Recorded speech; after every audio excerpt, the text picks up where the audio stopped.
Have you ever noticed how the most confident people seem to carry something that others don't? Not arrogance, not fake bravado, but a quiet certainty that runs so deep it's almost unsettling. They walk into rooms and command attention without saying a word. They face criticism without crumbling. They make decisions without second-guessing themselves into paralysis. What is it that they possess that you don't?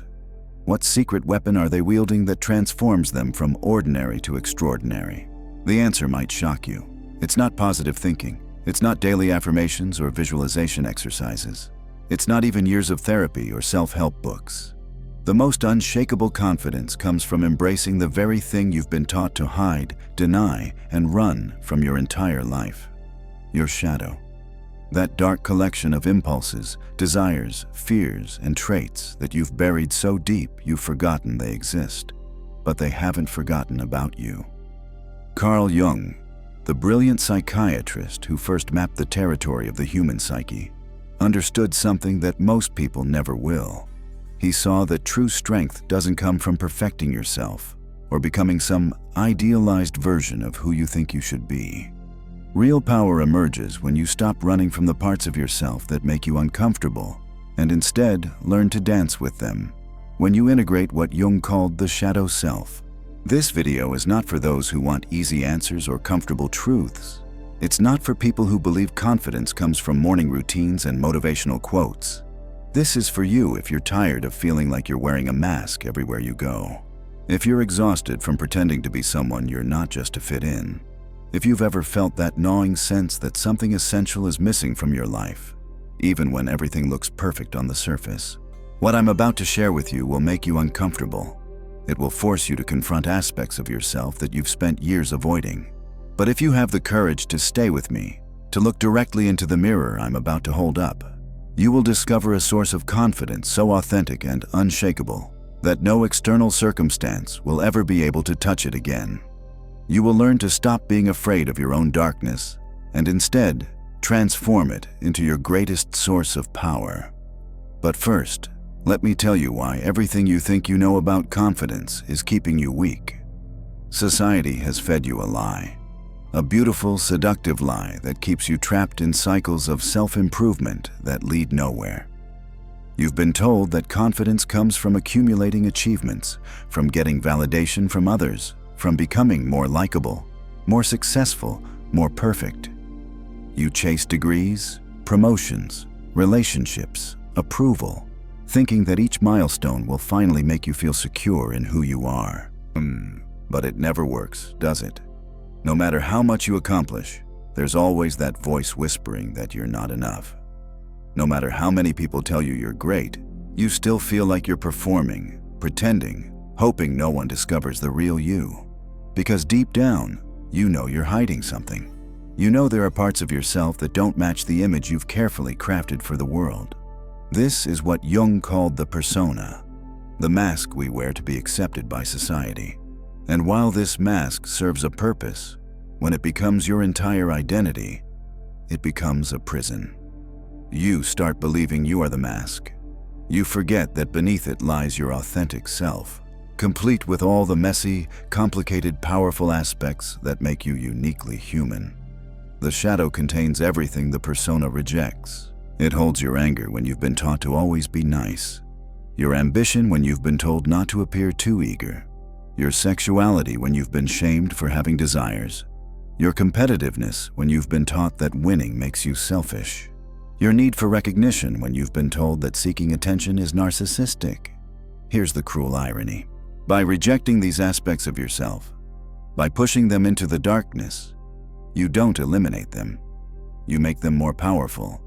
They begin to control you from the shadows. Your repressed anger leaks out as passive aggression. Your denied ambition manifests as self-sabotage. Your buried sexuality creates shame and dysfunction. Your hidden competitiveness turns into resentment toward those who succeed. Jung observed that what we resist persists. The very qualities we try hardest to deny become the source of our greatest suffering. They operate unconsciously, driving behaviors we don't understand, creating patterns we can't break. We become slaves to the very aspects of ourselves we refuse to acknowledge. But what happens when you stop running? What occurs when you turn around and face the monster you've been fleeing from your entire life? Something remarkable. You discover that the monster was never the enemy. It was a guardian, protecting something precious, your authentic power. Every shadow quality, when properly integrated, becomes a source of tremendous strength. That anger you've been suppressing? It's your capacity for righteous boundaries, for standing up to injustice, for protecting what matters to you. The ambition you've been hiding? It's your drive to create, to build, to leave your mark on the world. The competitiveness you've been ashamed of? It's your refusal to settle for mediocrity, your commitment to excellence. The shadow doesn't contain your weaknesses. It contains your disowned strengths. The very qualities that could make you unstoppable have been locked away because someone, somewhere, told you they were bad. Your parents, your teachers, your culture, your religion all contributed to this great splitting, this divorce from your wholeness. Think about the people you admire most, the ones with that magnetic presence, that unshakable confidence. Look closely and you'll see something interesting. They're not perfect. They're not trying to be likable to everyone. They possess a kind of dangerous authenticity. They've made peace with their complexity. They own their contradictions. They've learned to wield their full spectrum of human experience, not just the socially acceptable parts. This is what Jung meant when he spoke of individuation. The process of becoming whole. Not perfect, not pure, not sanitized for mass consumption. Whole, complete, integrated. It requires you to reclaim the parts of yourself you've disowned, to befriend the aspects of your personality you've been taught to fear. But this process is not without its dangers. When you begin shadow work, when you start excavating the buried parts of your psyche, you will face resistance. Not just from yourself, but from the world around you. People have invested in your persona. They need you to remain predictable, manageable, small. When you start integrating your shadow, when you begin expressing your full authentic self, some people will be disturbed. They will try to shame you back into the box they've built for you. This is where most people retreat. They feel the discomfort of authenticity and run back to the safety of the mask. They choose the familiar prison of the persona over the unknown freedom of wholeness. But if you can push through this resistance, if you can endure the temporary discomfort of being misunderstood, something extraordinary awaits on the other side. You will discover a confidence that doesn't depend on external validation because it's rooted in self-acceptance. You will find a presence that commands respect because it's authentic. You will develop a strength that can't be shaken because it comes from embracing your totality, not from maintaining a facade. But how exactly do you begin this process? How do you start reclaiming the disowned parts of yourself? How do you transform your shadow from an unconscious saboteur into a conscious ally? The journey begins with recognition, with learning to see the signs that your shadow is running the show. And that's exactly what we'll explore next. Because until you can recognize how your shadow operates, you can't begin to integrate it. The first step in shadow integration is developing what Jung called shadow awareness. This means learning to recognize when your disowned parts are operating unconsciously in your life. Most people walk through their days completely blind to these patterns, wondering why they keep attracting the same problems, the same conflicts, the same disappointments. Your shadow reveals itself in predictable ways, and once you know what to look for, you'll see its fingerprints everywhere. It shows up in your emotional reactions that seem disproportionate to the situation. That flash of rage when someone cuts you off in traffic isn't really about the traffic. It's your suppressed assertiveness demanding to be heard. That crushing anxiety before a presentation isn't just nervousness. It's your disowned desire for recognition battling against your fear of being seen. Pay attention to what triggers you most intensely in other people. Jung had a brilliant insight about this. He said that what we cannot stand in others is often what we cannot accept in ourselves. That person who annoys you with their arrogance? Look deeper. Somewhere inside you is a part that wants to be acknowledged, that's tired of playing small, that's hungry for respect, but has been taught that wanting these things makes you selfish. The colleague who irritates you with their constant need for attention. That's your own starved need for recognition staring back at you through the mirror of projection. The friend whose selfishness infuriates you. That's your own unexpressed boundaries, your own unmet needs screaming for attention. This is one of the most uncomfortable truths you'll ever face. The very qualities that make you want to judge others, to distance yourself from them, to feel superior to them, are often the exact qualities you've banished from your own conscious awareness. You hate in them what you've forbidden in yourself. But here's where it gets interesting. When you start to own these projections, when you begin to see that your external irritations are internal invitations, something shifts. That person who used to trigger you suddenly becomes less annoying. Not because they've changed, but because you're no longer fighting a war within yourself that was getting projected onto them. Your shadow also reveals itself through your symptoms. Those chronic headaches might be your body's way of expressing the anger you won't let yourself feel. That persistent anxiety could be excitement about life that you've learned to fear. That depression that seems to have no cause might be your creative energy turned inward because you've convinced yourself you have nothing valuable to offer. Jung understood that symptoms are the shadow's way of trying to get your attention. They're not enemies to be medicated away or positive thoughts to be overcome. They're messengers carrying important information about what parts of yourself are demanding integration. Your dreams are another powerful window into your shadow world. The figures that appear in your dreams, especially the ones that frighten or disturb you, are often personifications of your disowned aspects. That violent stranger chasing you through dark alleys, that could be your repressed aggression trying to catch up with you. The seductive figure leading you astray. Perhaps your buried sensuality calling for recognition. But the most revealing shadow indicator of all is your secret fantasies. The thoughts you have that you would never share with anyone. The desires you're ashamed to admit even to yourself. The scenarios you imagine when no one is watching. These aren't signs of your moral corruption. They're breadcrumbs leading you back to your disowned vitality. Most people spend enormous energy trying not to think certain thoughts, trying not to feel certain feelings, trying not to want certain things. But this resistance only makes the shadow stronger. What you fight grows more powerful in the darkness. What you deny begins to control you from the unconscious. The path forward isn't to act on every impulse or fantasy. That would be unconscious possession by the shadow, which is just as dangerous as unconscious repression. The path is conscious relationship. Acknowledging these aspects of yourself without necessarily expressing them. Owning them without being owned by them. This requires a fundamental shift in how you relate to the uncomfortable parts of your psyche.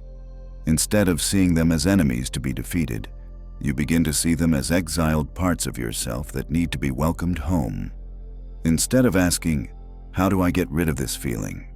you start asking, "What is this feeling trying to tell me? What need is it pointing toward? What strength is it offering?" When you begin this practice, something remarkable happens. The energy you've been using to suppress and deny these aspects of yourself suddenly becomes available for creative expression. The power you've been wasting in internal warfare can now be redirected toward building the life you actually want. But this integration process isn't just an internal journey. It requires courage in the external world as well. It means gradually allowing more of your authentic self to be seen. It means setting boundaries even when others won't like it. It means expressing your true opinions even when they're unpopular. It means taking up space even when others prefer you to stay small. This is where most people falter. They do the internal work, but lack the courage to embody it in their daily lives. They integrate their shadow in therapy or meditation, but continue wearing the same old mask at work, in relationships, in social situations. But true confidence only emerges when your internal integration meets external expression. The world will test your commitment to authenticity. People will try to shame you back into your old patterns. They'll call you selfish when you start setting boundaries. They'll accuse you of being difficult when you stop people-pleasing. They'll label you as arrogant when you begin owning your gifts. This is the moment of truth. Will you retreat back into the familiar prison of the persona? Or will you stand firm in your wholeness, even when it makes others uncomfortable? Your answer to this question will determine whether you develop unshakable confidence or remain trapped in the endless cycle of seeking external validation. The moment you choose authenticity over acceptance, something profound shifts in your energy field. You stop radiating the desperate frequency of someone who needs approval and start emanating the quiet power of someone who has made peace with their entirety. This shift is felt by everyone around you, even if they can't articulate what's different. People will sense that you're no longer controllable through their opinions. They'll notice that their attempts to manipulate you through guilt, shame, or fear no longer land. Some will be drawn to this energy like moths to flame, hungry for whatever you've found. Others will feel threatened by your refusal to participate in the collective game of mutual validation and pretense. This is where shadow integration becomes truly dangerous to the established order. When you stop needing others to complete you, when you cease seeking external sources for your sense of worth, you become a walking reminder of what's possible. Your very presence challenges the unspoken agreement that everyone should remain small, dependent, manageable. Jung called this the process of becoming who you were meant to be before the world told you who you should be. It's a return to your original nature, but with the wisdom and strength that comes from having journeyed through the darkness and emerged intact.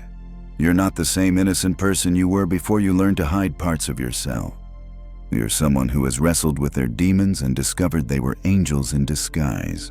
But here's what no one tells you about this transformation. As you integrate your shadow, as you reclaim your disowned power, you'll face a peculiar loneliness. Not the empty loneliness of isolation, but the profound solitude of someone who has stopped performing for an audience. You'll find that many of your relationships were built on your willingness to be less than you are. When you stop playing that role, some connections will simply dissolve. This can be devastating at first. You might question whether authenticity is worth the price of losing people who claim to love you but only loved your mask. You might wonder if you're becoming selfish, difficult, impossible to be around. The voices of your conditioning will scream that you're making a terrible mistake, that you should go back to being who everyone expects you to be. This is the dark night of individuation, the period where you've let go of your false self but haven't yet fully embodied your authentic power. You're in the liminal space between who you were and who you're becoming. It's uncomfortable, uncertain, often terrifying. Most people turn back at this point, unable to tolerate the discomfort of transformation. But if you can stay with the process, if you can endure this necessary dissolution, something miraculous emerges on the other side. You discover that the people who truly matter, who are capable of real relationship, are drawn to your authenticity like never before. The connections you form from this place of wholeness are deeper, more nourishing, more alive than anything you experienced while wearing your mask. You realize that you weren't actually protecting your relationships by hiding parts of yourself. You were preventing real intimacy from ever occurring. True connection requires someone to connect with, and if you're always performing a role, there's no real you available for genuine encounter. The confidence that emerges from shadow integration isn't the brittle confidence of the ego that needs constant reinforcement. It's the unshakable confidence of someone who has faced their worst fears about themselves and discovered they were survivable. You know that no external criticism can wound you more deeply than the wounds you've already healed. No rejection can devastate you more completely than the self-rejection you've already overcome. This doesn't mean you become invulnerable to pain. It means you develop a different relationship with discomfort. Instead of seeing painful emotions as evidence that something is wrong, you begin to recognize them as information, as energy, as invitations to grow. You stop trying to avoid difficulty and start asking what it has to teach you. Your shadow integration also transforms how you handle conflict. Instead of either avoiding confrontation or exploding with suppressed rage, you develop what Jung called the transcendent function, the ability to hold tension without immediately resolving it, to sit with ambiguity without rushing to premature closure, to contain opposing forces within yourself until a third option emerges. This capacity to hold paradox, to embrace contradiction, becomes one of your greatest sources of power. While others are trapped in either-or thinking, you develop the flexibility of both and consciousness. You can be strong and gentle, confident and humble, assertive and compassionate. You no longer need to choose between aspects of your humanity because you've learned to integrate them all. But perhaps the most profound shift is in your relationship with fear. Before shadow integration, fear was the enemy. Something to be overcome, conquered, eliminated. You spent enormous energy trying to become fearless, not realizing that fearlessness isn't the absence of fear, but the willingness to feel afraid and act anyway. When you integrate your shadow, you discover that fear is often excitement in disguise. That anxiety about stepping into your power is actually your system preparing for expansion.